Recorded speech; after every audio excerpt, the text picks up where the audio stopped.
মারিয়াম দাও ওর বাচ্চাটাকে দাও। ওই যে প্রথম নবী আমার দুধের মাসুম বাচ্চাকে নিলেন, গোসল দিলেন, গোসল দিয়ে এই মাসুম বাচ্চাটাকে নিয়ে নবী কবরস্থ করলেন। নবী আমার পা পা করে গিয়ে মসজিদের বারান্দায় ওই যে নবীজি কালকে যে হালতে যে জায়গায় বসে ওয়াজ করছিলেন ওই জায়গাতে নবী আজকে বসে গেলেন। নবী আমার কাঁদছেন, নবী কাঁদছেন।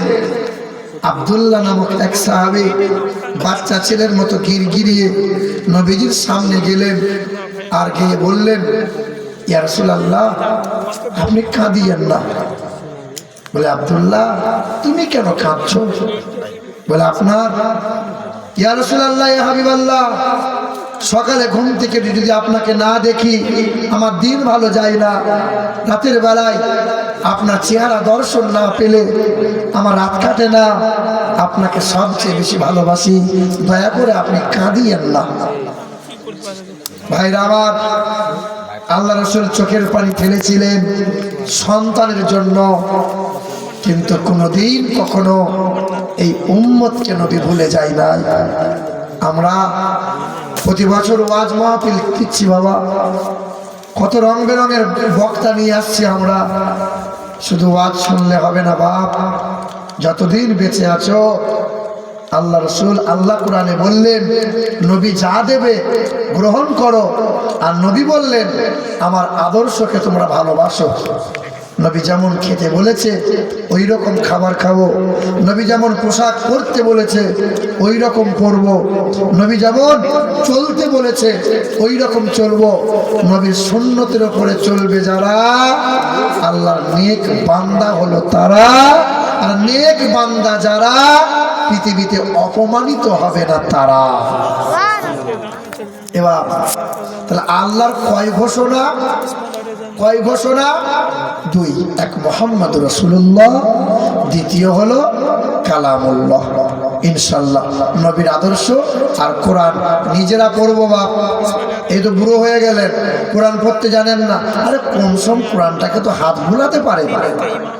আপনারই মালদা জেলায় ইংলিশ বাজারে এক মুরব্বী, শোনেন শেষ কথা, এক মুরব্বী ৬৭ বছর বয়স, আল কাতরার মতো কালো। বলবে আল কাতরা তুই বস আমি আছি, মানে এত কালো, কিন্তু লেখাপড়া জানে না, মূর্খ মানুষ। ইমাম সাহেবের খাবার নিয়ে আসে, সকাল সন্ধ্যা মসজিদে ঝাড়ু মারে আর অজু করে কোরআনে হাত বোলায়। একদিন খেয়েছে ইমাম সাহেবের কাছে, যে মসজিদে বিশ্রাম নিচ্ছিল, আসলে ওয়াক্ত হয়ে গেছে। ইমাম সাহেব বলে, চাচা আজানটা দেন। চাচার ঘুমই ভাঙে না, ঘুম ভাঙবে কি করে? ইন্তেকাল হয়ে গেছে, জানাজা হলো, কবর হয়ে গেল। 7 দিন পর ওই ইমাম সাহেব তাহাজ্জুদের নামাজ পড়ছিল, মসজিদের বারান্দায় হেলান দিয়ে শুয়ে আছে। স্বপ্ন যোগে দেখছিল যে আল কাতরার মতো যে কালো চেহারা, তার নোরানি ঝলমল করে, জান্নাতের বাগানে বসে আছে, জান্নাতি মেওয়া, জান্নাতি খাওয়া, জান্নাতের পোশাক পরা। জিজ্ঞাসা করে, চাচা কি এমন কাজ করেছো বাপ?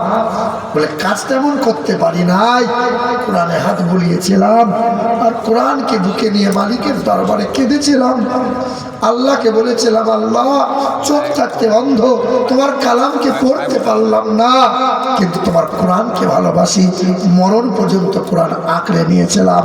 কোরআনের ওসিলায় আল্লাহ পাক জান্নাতের বাগান বানিয়ে দিয়েছে কবরকে। জোরে বলো আল্লাহ পাক সকলকে মাফ করেন, আল্লাহ আমাদের সকলকে কবুল করেন। আল্লাহুম্মা আমিন। ربنا آتنا في الدنيا حسنة وفي الآخرة حسنة وقنا عذاب النار. اللهم صل على محمد معدن الجود والكرم بعد العلم والحلم والحكم. صلوا عليه صلاة وسلاما عليك يا رسول الله. আল্লাহ পাক সন্ধ্যার পর থেকে আল্লাহ 3 ঘন্টার কাছাকাছি হয়ে গেল। আল্লাহ, ও দয়ার মালিক আল্লাহ, আমার ইমাম সাহেব আলোচনা করেছেন, আমিও কথা বললাম। আল্লাহ, অনেক শক্ত শক্ত কথা হয়তো বলেছে, তবে দয়ার মালিক আল্লাহ, হামদ হয়েছে, নাত হয়েছে, কোরআন তেলাওয়াত হয়েছে, দুরুদ হয়েছে, সালাম হয়েছে। ও আল্লাহ পাকের ওসিলায় গ্রামবাসীর সকলকে আল্লাহ মাফ করে দাও। কবরে যারা শায়িত হয়ে আছে আল্লাহ, কবরবাসীর গুনাহ খাতা মাফ করে দিয়ে কবরগুলো জান্নাতের বাগান বানাইয়ে দাও। আমাদের অনেকেরই মা নাই, অনেকেরই আব্বা নাই, বাপ মা যাদের মারা গেছে আল্লাহ, বাপ মায়ের কবরগুলো জান্নাতের বাগান বানাইয়ে দাও। দাদু দাদি নানা নানি ছেলে মেয়ে ভাই বোন পৃথিবী থেকে বিদায় নিল যারা, আল্লাহ তাদের কবরকে জান্নাতি মেওয়া, জান্নাতের বাগান দিয়ে জান্নাতের বাগিচা বানিয়ে দাও। ও আল্লাহ, এই মজলিসে আমরা যারা বসে আছি, ছোট বড়, পুরুষ মহিলা, আল্লাহ যত গুনাহ করেছি আল্লাহ, রাতের বেলায় দিনের বেলায় নফসের তাড়নায় পড়ে, শয়তানের ধোঁকায় পড়ে, আল্লাহ মেহেরবানি করে সকল গুনাহ খাতা মাফ করে দাও। তোমার হাবিবের পাক সদকাতে আল্লাহ আমাদের মতো নাদান গুলোকে কবুল করে নাও। আল্লাহ, মুরব্বী মানুষগুলো যাদের চুল সাদা হতে চলেছে, গালের চামড়া জড়ো হয়ে গেল, আল্লাহ তোমার এই মুরব্বী বান্দাগুলোর হায়াত তুমি বাড়াইয়ে দাও, শরীরকে সুস্থ রেখে দাও। আল্লাহ, ও আল্লাহ, মহিলাগুলো যারা বসে বসে আমিন আমিন করছে, তাদের আঁচল তুমি রহমত দিয়ে ভরিয়ে দাও, ছেলে মেয়ের ভবিষ্যৎ উজ্জ্বলময় করে দাও, সংসারকে সুখের বানিয়ে দাও, ছেলে মেয়ে উভয়কে কোরআন পারনেওয়ালা করে দাও। ও আল্লাহ, ভারতের মুসলমানদের হিফাজত করে নাও আল্লাহ, ভারতের মাদ্রাসা মক্তব খানকা মাজারগুলোকে হিফাজত করে নাও আল্লাহ, আমাদেরকে আহলে সুন্নাতুল জামাতের উপর থাকার আল্লাহ তৌফিক দান করো।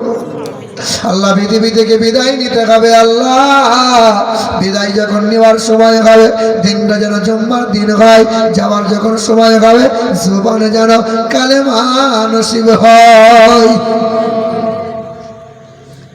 সকলে পড়েন আস্তাগফিরুল্লাহ রাব্বি মিন কুল্লি যামবি ওয়া আতুবু ইলাইহি। সাল্লাল্লাহু তাআলা আলা খায়রি খালকিহি মুহাম্মাদিন ওয়া আলা আলিহি ওয়া আসহাবিহি আজমাইন। আমিন সুম্মা আমিন। বিহাক্কি লা ইলাহা ইল্লাল্লাহ মুহাম্মাদুর রাসূলুল্লাহ। আসসালামু আলাইকুম ওয়া রাহমাতুল্লাহ।